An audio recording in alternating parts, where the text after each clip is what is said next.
Welcome to Women Who Brand, a podcast that spotlights women in the creative industry. I'm Alejandra Salazar, founder and CEO of CROING, which is part of the 0.1% of creative agencies founded by a woman, and I will be your host today. This podcast is part of an initiative of CROING to inspire women in the creative industry by sharing the journey and the insights and the experience of those who are leading the way. Women Who Brand are creative, strategic, and visionary forces in the world of marketing. They make an impact in both their role and the industry as a whole. Whether through campaigns, storytelling, or experiences, they shape how people perceive, interact with, and remember a brand. In this episode, we will be talking with Bianca Wilson, which is the manager of strategic partnerships and consumer experiences at Lobos1707, which is a Mexican tequila and mezcal company founded by Diego Osorio and backed by the legend LeBron James. In this episode, Bianca shares how empowered she feels working with other incredible women in leadership positions at the company. We talk about their newest campaign, Undomesticate,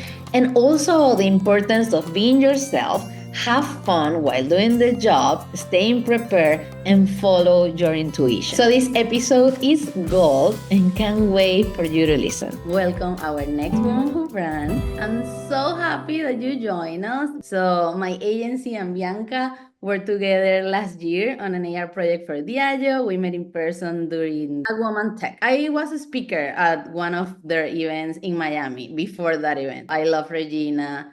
She's the best. So here we are. My team, I thought it would be super valuable to have you here. So thank you for joining us. Yes, thank you for having me. This is such an honor to even be considered. So I'm excited to talk about it today. Of course. Thank you, my love.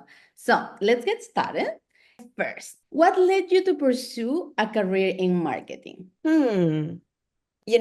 I think as a millennial, I consumed a lot of television and as a result, consumed a lot of commercials and advertising. And even as a young child, I was just always intrigued, whether it was the jingles or animation versus, people, the skits, the terminology they were using. It just really sparked something inside of me to want to understand more about how the concept of that even made it onto the screen.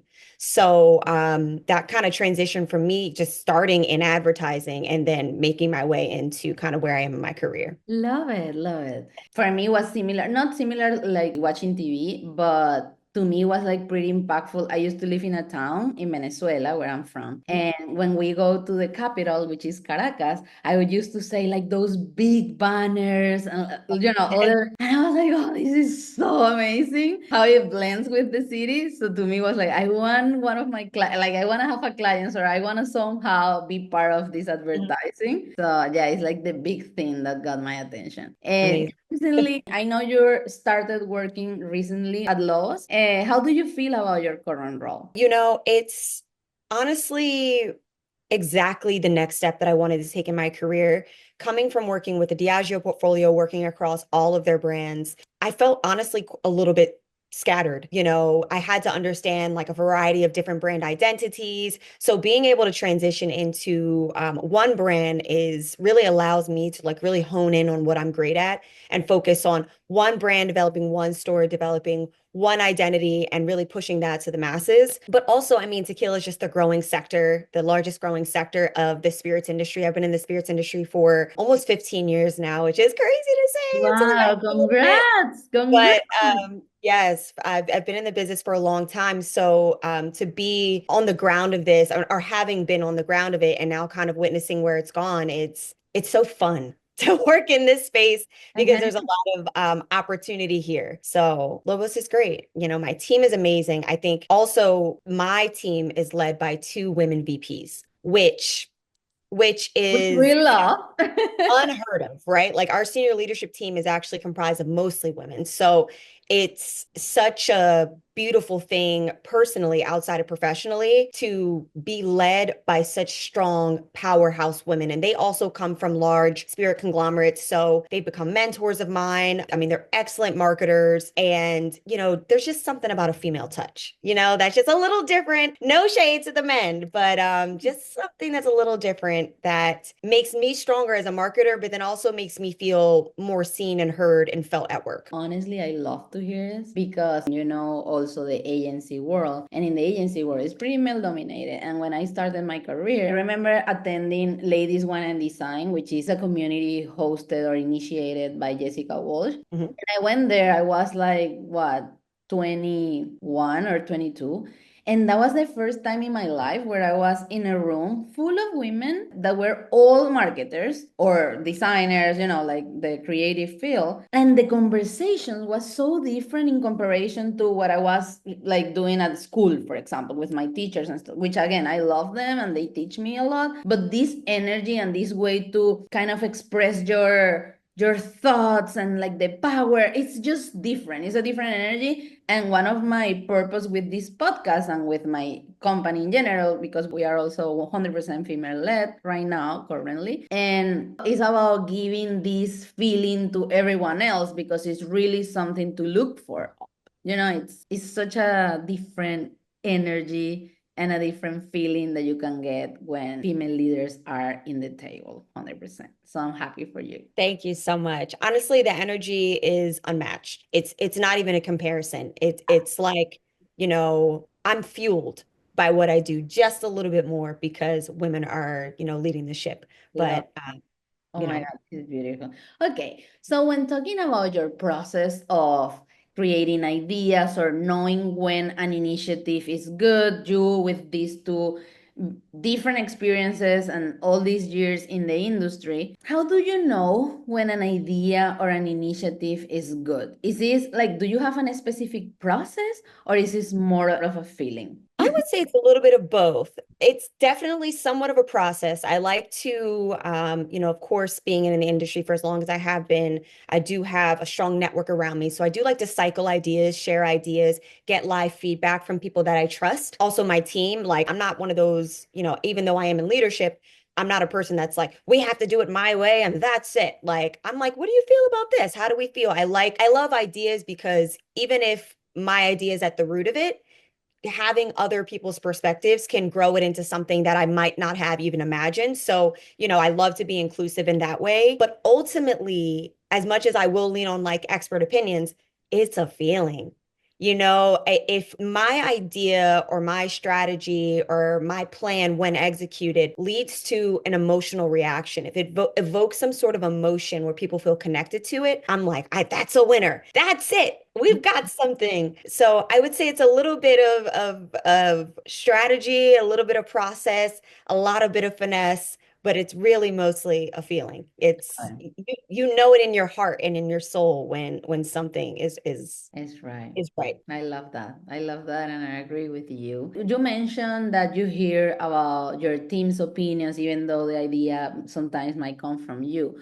So I know for our audience here, might be challenging sometimes to make their voice hear. In your case, for example, you ask for the questions, but there are environments where the questions are not asked, and you might have, this idea, and you want to share it, but maybe you don't find the place or it doesn't feel right. How do you ensure your voice and creative ideas are heard in the process? I would say that's a huge challenge for women as a whole in especially male-dominated work environments. But I will say that everything starts from within. So you have to believe in your heart, my idea is meant to be heard. You have to believe in your heart, I am a thought leader and I am important in this space and I matter here. And you have to step into that presence of, I deserve to be here and my thoughts and my ideas and opinions and things deserve to be on the table and be a part of the discussion. So when you walk into a meeting that way, or you walk into a career path or a new or whatever it may be, a sit down with your, senior leadership team, etc., you have to believe that, because when you believe that, you exude that. It starts to seep through your pores, and then they want to know, and then they trust you, and then they also believe you. So if you don't believe in yourself, nobody else is going to believe in you as well. That, and then I would say the second part of that is understanding who you are communicating with, because you have to package the information appropriately and apply it specifically to who you're speaking to. I know that one of my VPs or one of my people within my senior leadership team may need more of a visual diagram of what my idea is.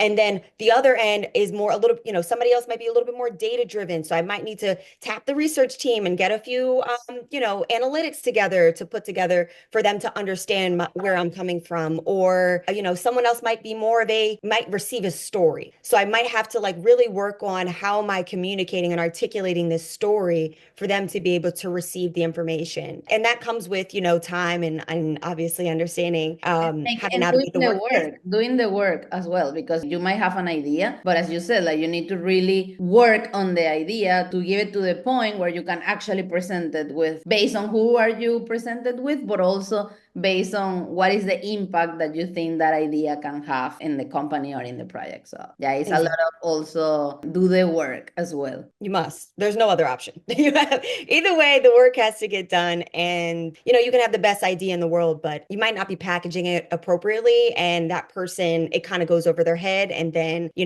on to the next topic. So you got to really strike when you do have those opportunities. And to your point, that comes with preparation. In order to prepare, you have to do the work. So 100%. Beautiful. Thank you so much for sharing all the process. Someone recently told me when you have this space, like let's say you got hired in a company or you are working or you have a mic to speak. In those moments where you are actually in the room means that you can actually say something. And sometimes, since it's sometimes hard to express your ideas or say it, we tend to think, or some people might tend to think that they need to be in a position of complaining, like I can never express my ideas, I can't say it, no one will hear, focusing on that because the world is like that and it's male dominated, instead of okay, it is like this, I know it, I won't ignore it, but I'm here, so what can I do from the place I am right now? Now we have, and this is beyond work, but we have access to social media, we can express our ideas, we can write, like there's many ways for you to put out your thoughts, and you just need to do it without thinking on if the world were different, then I will have the opportunity to do it. Does that make sense? Sometimes we think on the environment instead of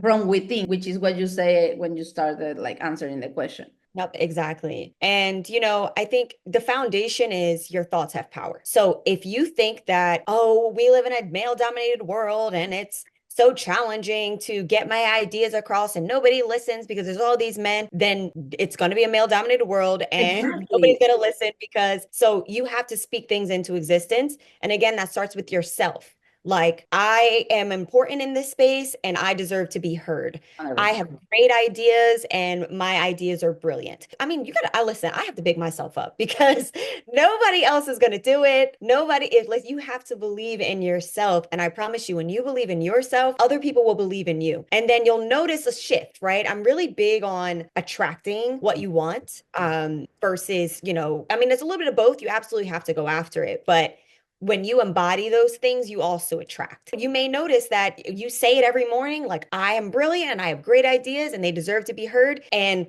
3 meetings later, somebody may say, Bianca, you haven't said anything yet. Do you have any fresh ideas that you would like to put on the table? And I'm like, oh, in fact, I do. Love it. It's energy. I agree also with the energy and the mindset, because in my case, for example, owning this agency where it's 0.1% of agencies like mine, sometimes when pitch moments or even with other colleagues, other owners of agencies, I was like, it's weird because I'm the only one here, but I'm here. Like I'm here. So I'm already here. So I need to talk. I need to express. I will get these clients. I will get these feelings. And also in my case was based on who I was around, like who I had around. For example, my sister, you know her, and she's the VP of sales and marketing at the agency. And she just believed in me and in her. Because sometimes, like I don't want to portray here that, we always believe in ourselves because sometimes, I have a lot of moments where I'm like, should I? But then I have her and the rest of the leaders at the agency that are always like, of course we can do it. Let's just do it, and that energy is needed. It's 100% needed. Who you surround yourself with. That's super important as well. Love it. Absolutely. 3,000. moving forward with the career, because this podcast is for creative women in the industry, and this happened to me a lot, and that's why I bring this question up, which is, what is the biggest misconception people have about your role or your career? Because it's like designer. In my case, I started as a graphic designer, and I did also like a double degree of business. But for my family, it was like designer. She can do anything that relates to arts, and it wasn't like that. And the reason I'm asking this also is because marketing and creativity is so expand, and sometimes people feel like, I don't know how to design, so then I cannot be creative, or I don't have great ideas, so then I won't, pursue marketing. But marketing has many, many, many layers. So I want to talk a little bit about it. I would say there's two. The first one is that because a lot of the work that I do is consumer facing, that people assume that it's all just events. And yes, an event is one form and one channel of marketing,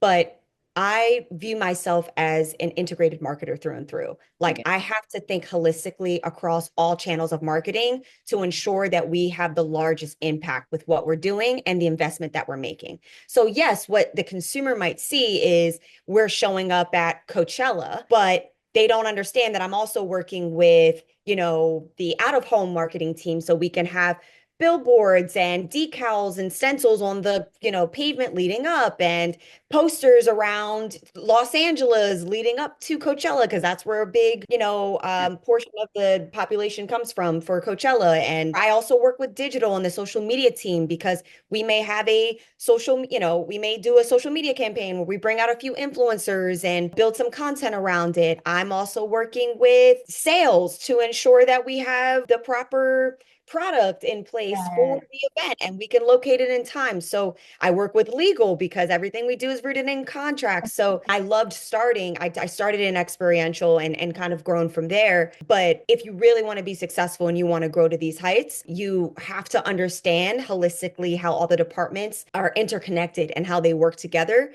to put together the strongest like 360 style campaigns versus one-off, moments that the consumer sees.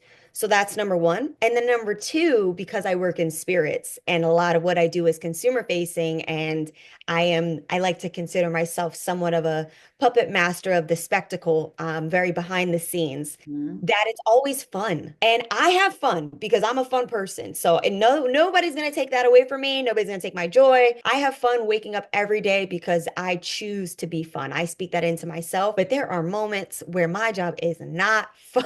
Mhm. And I say that to say because, there's a lot of work that goes into this.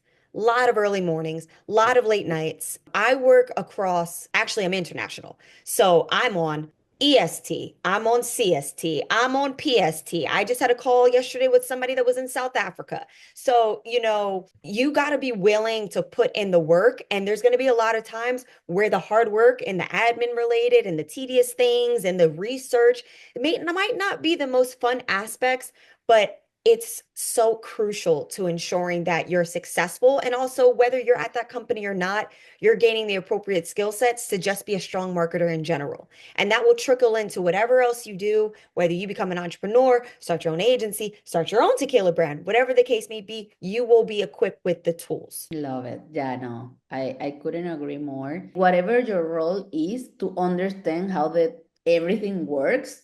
So it's not just you in the world and that's it. It's everything you do. We did today in the morning at the agency, we did a role play game to understand, like, okay, when you receive, I don't know, when a client send a request, does the client feel? How do you feel? To really like understand, or what are the emotions that goes, or what are the expectations that you have? What is the expectations that the client have? And I feel it's about understanding who are you in the whole process, and who else is in the process, and what needs to be done in general, not just from your side, regardless whether you wanna, become a leader or you wanna stay where you are. It's important to understand the full picture of what you're doing. So I couldn't agree more. Absolutely. I think it also creates a sense of community with the people that you're working with because the more you work with them, the more you understand how your work also impacts them. Like what I've learned is every decision that I make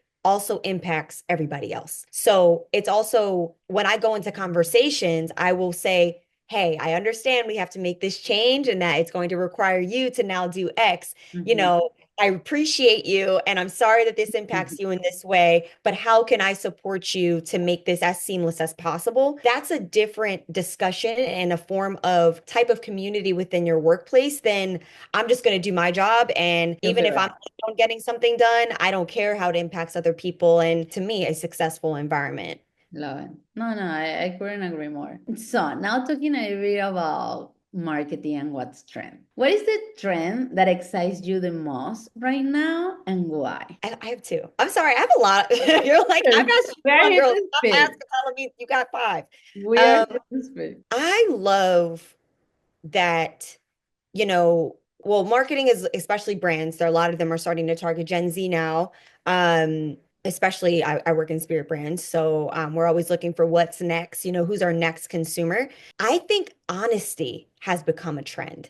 Like, back in my day, in the early days of marketing, there was a lot of fluff, a lot of finesse, a lot of, being sold, gold painted lies and loving it and embracing it because that was marketing then. I'm loving that Gen Z is like, I do not want the perfect filter. I do not want that. The $3 million production. I do not want you to craft some story that sounds super nice and PRable. I want you to tell me the raw, honest truth. And guess what? If you don't, I'm going to locate it and I'm going to tell you the truth and what you're doing wrong. And I love that. And it's holding people outside of companies, it's holding individuals accountable to be honest with themselves and to be honest in, is this work good? Is this true? Is this authentic? Am I doing the right thing? So I'm loving honesty. I'm loving that, I've noticed also a trend in, brands being called out. And that's not all, it's not always in your favor, but I think again, tying it back to accountability, it requires you to do a little bit more deeper thinking, less surface level, more deep thinking, more deep planning, more deep strategies, more deep connections within your team, more deep connections with your community, who you're trying to engage with. So I think it's just better overall for society. And then the second trend would be the power of marketing and brand opportunities within women in sports. We are finally, especially with the WNBA, right? Like, gymnastics, all of these spaces outside of the Olympics, outside of these tentpole moments. I've noticed that brands are really taking a strong look at what's possible within the sports, the women's space arena. And it's about time. Like, way up in, because they've been there, they've been killing it, they've been, so, but I'm not to live in the past, living in the future. Like, I'm loving where this is going. And finally, women are not only getting the representation, they're getting the dollars that go alongside being, one of the best athletes in the world across their respective sports areas. So Yeah. I love it. And I hope it stays. And I hope it keeps like I don't think it's going anywhere. I think it's trendy right now, but I hope that it just is, It becomes the normal. yep, embedded in the foundation. Love that. Like the two trends you mentioned, first, the honesty and people centric, I will call it as well. It's just so important. Like, I feel with the years, brands or some marketers have assumed if I sell you this in this way, you will love it and that's it. And now I feel thanks to social media, people understood that they have an opinion in their brands that they are consuming and they shape the brand that they are consuming. So when the marketers takes the time to really understand this audience and understand that audiences are not monolith, that everyone thinks differently, what excites me the most beyond of the respect and the need of that the marketing to be actually reflecting what people love and like and is looking for, I feel it's like it needs to be that way. But beyond that, I feel it's like an opportunity to be even more creative because every human being is so different. That means that there are many creative ideas that you can think if you really pay attention to each of them somehow. Absolutely. So I feel is this shift that is happening where people is at the center and people is shaping brands it's actually allowing marketers and creative people to think better and more. And like, come on, I'm excited. That's how we work at the agency. And it's really fascinating to see each idea being different than the last one, because this specific niche or this target in comparison or like mixing with this brand result in something actually 100% different than what the industry is doing. It's just exciting. I that's kind of one of the things that I really am obsessed with a little bit, because I think it's just so powerful and And fun endless and opportunities. endless. Yes, yes, yes. And then the women in sports, I mean, what can I say? As you said, like we have been there for years. Again, with this complaining versus acting, right? Like at some point I was like, now you're talking to these fans that has been fans forever, but you Right. never spoke to them. But then I'm like, no, okay, if is this the moment to start, then this is the moment to start. What are we doing, So Mhm. it's just powerful to see now, not only from the size that you mentioned of the athletes, but also the female fans that are really passionate. And sometimes that passion, when you see the spots or the marketing communication speaking to fans, never was to these like female fans. And now you start to see it, and it's like so big and rich, the opportunities of partnerships, communication. Yeah, I'm excited as well. So I love your two trends. And it makes sense because women are some of the largest consumers. So why would we not tap women to, have brand partnerships with and pay them what they deserve? Because it's only going to lead back to revenue for these brands anyway. So Yeah, like you're missing out on money, to be honest. Like it's really like a financial decision outside yeah, of the more, morality of it and obviously exactly. the quality of it. Like, do you want to make more money or do you not? Exactly. Yeah, So it's simple. It's simple. I feel it's also exciting, and from the creativity aspect of things, because for female sports and for female fans, it's a new playbook that we are about to create, and like that it's, starting to happen. Because it's not the same, of course, the male fan or the male teams versus these teams, because there are other shades, other things that we care about and these fans cares about. So it's just, again, another opportunity to be creative and to, have fun with the job while making a lot of money and being in alliance with what's happening in the world. exactly. Love it. So this is the last question from this part, like the one that I'm about to ask you, and then we will transition to another part. So let's imagine that you are a brand yourself. What would your slogan and brand colors be? If I was a brand, what would my slogan and brand colors be? What would my slogan be? That's so hard. As a marketer, right? Like I'm like, oh, because the data says this, and then I have to ask questions to people what they feel is best. So off the dome, off the top, my slogan would probably be a vessel for your gifts. And I think it's just a life slogan for me.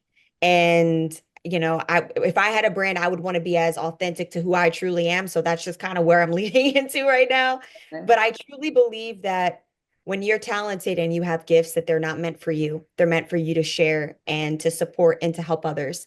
So be a vessel for your gifts. And then my brand colors would definitely be gold.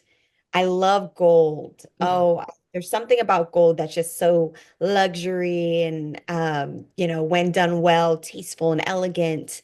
Probably gold and beige and white. I Love love it. beige. Like my entire wardrobe is like beige. Like everybody makes fun of me actually because I only buy in the beige and nude family because Yeah, everything matches. Like I can pair that sweater with these pants beautiful. and these headphones with these sneakers because they're all in the same color family. So Love I'm pretty it. monochromatic. So that's me. Love it, love it. Thank you for sharing. So, Yes. in this part of the podcast now, I just want to talk a little bit. Normally, if there is a campaign happening that you are working on, I would love to know a little bit about it, so our audience can kind of, put a visual into your work, or maybe something related to the brand that you're working on, any challenge, knowing that, for example, it's a Mexican tequila. how it's impacting in the market that you are working on right now, kind of a highlight or an insight or something that you want to share related to the work that you are currently doing. Yeah, so we just launched a new campaign. Lobos1707 launched a new campaign back in the end of November, early December. And the campaign is called Undomesticate. Mhm. And it is encouraging people to, as you know, our logo and one of our like lead characters kind of within our brand narrative is the wolf, because Lobos means wolf. Oh, well, Um, beautiful. and it's all about following your instincts. And what that means is really knowing yourself in order to be able to follow your instincts and trusting your gut, but tapping into what makes you the most authentic. And I love this campaign because ultimately what it's trying to express is, okay, there are traditional ways to do things, there are norms, but what do you want to do? What do you feel like in your heart is the way that you want to live your life? And in that, how do you outwardly express your joy? Like freedom, having the freedom to be yourself, having the freedom to, tap into your inner instincts and your gut is the ultimate form of joy. Yeah. So it's, we're still fine tuning it and we're still trying to figure out as it's a brand new campaign, kind of the impact that it's having on the market. It's exciting. I It's super exciting. And it makes me feel good. It's one of those things, again, what we talked about earlier, is it tested really well on the data. And, we had the experts chime in, but there was a feeling that was like, this is more of a movement than it is trying to sell you something. Like, absolutely, of course, at the end of the day, we want you to, drink tequila, but really we want you to think about who you want to be and outwardly express who you are and it be okay and celebrate that. And while you're celebrating, also have a glass of tequila. Love Um, it. Love it. so we love it. And, I will say one challenge is it is coming from a smaller or coming from some of the larger brands and working on larger brands, everything has a lot of red tape. Yeah. So there's like 3 million layers of approval. And to be honest, this campaign probably wouldn't have gotten approved or over the finish line in one of those larger scale organizations. So working at a smaller brand, we do have the flexibility to try things out and maybe take a few risks. And we really felt like this was a risk. And one of the challenges we are receiving, it is a little racy, it is a little suggestive in certain ways. And we've had some feedback from like Google Ads and things just kind of saying that be careful about this content. Mhm. But sometimes things that can be slightly provocative can also be thought-provoking and can infiltrate the discussion. And I think that's just really where we want to be. As a smaller brand, especially in some of these arenas where they're pay for play, we have to be very strategic with how we are entering into the market. And we feel that if we can enter the discussion, and we are top of mind, then that will ultimately lead to revenue for us and ultimate success. Love it, love it. And I think from what you are describing and you also shared yesterday, it's also what we discussed about you guys being a smaller in comparison of the other brands that you have worked with, understanding what people is looking for, like what are they expecting for a brand? What are the things that as a human beings, your target audience is really like needing or looking for a brand that support me in that journey or support them in that journey. And with this campaign, I feel you are tapping on those moments where this audience might feel like, oh, it's cool that this brand is offering this or is talking to me in this way, And I feel I envision a lot of opportunities with this campaign in terms of connecting more with people. Yeah, that's the goal. That's the goal. And it's fun, it's a little cheeky, and it's exciting. And what I like is, it does demonstrate different types of characters throughout our campaign, that all kind of express their own way of showcasing their freedom. So listen, if this in any way makes an impact on someone and makes them feel more free or makes them at least want to try to be more free or explore what freedom looks like to them, then in my eyes, it's a win. Love it, love it, love it, love it. Yeah, yeah, I'm excited. I cannot wait to see more and to potentially collaborate on not only this campaign, but anything, because as you said, it's exciting for me to listening to you and to know what are the principles of what you're looking for in terms of connection with the audience. As you said, like, we know this is a company and we work for companies, and revenue is important because it's the only way for the company to keep running. But having marketers in the mix that really want to provide an experience for people and change people's life, or at least to be next to people in while they change their own life, that's success for me as well. So exciting. Absolutely. Love it. So we have just one more section and then it's the final. So this section is a quick fire round. I will ask you a few questions and you say whatever comes to your mind. Are you ready? I'm ready. Okay. Commercial spot or social media? Social media, Who creates the brand? The audience or the company teams? the company teams, English, Spanish, or both? both. Win an award or achieve results? Achieve results. Lastly, tequila or mezcal? Oh, tequila all day. All day Love tequila. it. Although I am participating in Dry January right now. I Um, love it. yes, I'm actually doing 3 months. Oh, I've done Dry January or just the month of, the first month of well, obviously January, mm, to kick off my year for the past 5 years. And, this year I felt led to expand that just a little bit more because it didn't feel like much of a challenge. So, hey, that first month of the year when you're planning and you're not activating as much, especially working in spirits, not too difficult to, consume alcoholic beverages. Like I work out all the time. I don't like to drink too often, but 3 months, ooh, that is going to be probably one of the biggest challenges that I have this entire year, just because social drinking and etc. is so, and encouraging consumption is so a part of what I do. So I'm really excited for the challenge and to see, okay, well, if I can accomplish this, what else can I accomplish this year? So love it. y'all see. Exciting, exciting. And I love it because it's also trend of consumption, if you think about it. Even not consuming is a trend of consumption. Even in that exercise that you're doing for yourself, I'm sure you can find ideas for the brand that you're working on. Yes. Love it. So thank you for really sharing and being yourself. And I love when I ask you one option, you came with all the options that you have in your mind, because at the end of the day, that's what I'm looking for here. I really wanted to get to know you better.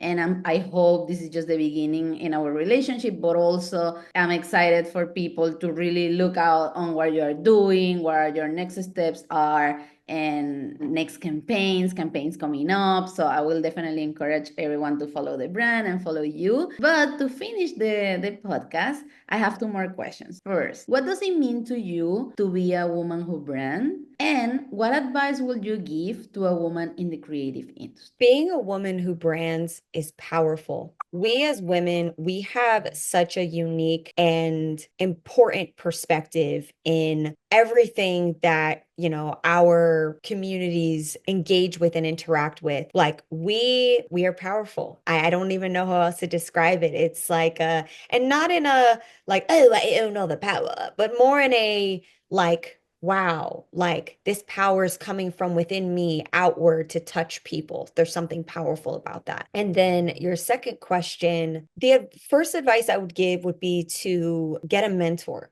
I think this gets overlooked a lot because, especially women that have entrepreneurial spirits or that are independent can often say, oh, I'll just go to YouTube and I'm going to do all this research and I'm just going to learn because I want to be the best marketer I can be. Well, you can find a shortcut to becoming a great marketer by strategically finding the right mentors that can help you, guide you, and say, hey, this is the path that I took. It might not work for you. It might work for you, but definitely avoid this.